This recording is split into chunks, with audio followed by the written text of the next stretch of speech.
তুমি যদি বিয়ের আগে কারোর সঙ্গে ফোচাং ফোচাং করে থাকো তাহলে তুমি আমাকে বলতে পারো, কারণ আমি তোমার স্বামী। আমি তোমার সমুদ্রের গোপন কথা জানতে চাই। নিশ্চয়ই স্বামী, আমারও অনেক গোপন কথা তোমাকে বলা উচিত। তাহলে বলো বউ। আমি বিয়ের আগে একটা ছেলেকে খুব ভালোবাসতাম।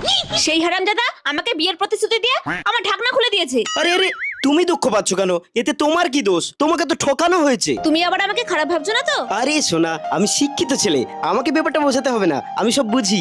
আচ্ছা, তোমার কি বিয়ের আগে কারোর সাথে রিলেশন ছিল? থাকলে আমাকে বলতে পারো। আরে না না, তেমন কিছু না।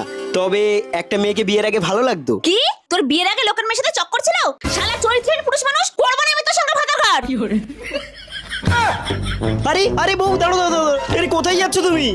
আরে বউ, তুমি তো অন্য পুরুষের সঙ্গে আরো খারাপ কাজ করেছো। কই, আমি তো কিছু মনে করছি না, তাহলে তুমি কেন মনে করছো? তোর যদি আমার মতো অন্য কোনো মেয়ের সাথে সম্পর্ক থাকতো তবুও আমি মেনে নিতাম, কিন্তু তোর তো চরিত্র খারাপ। তুই আমাকে বাদ দিয়ে অন্য কোনো মেয়ের কথা ভাবিস।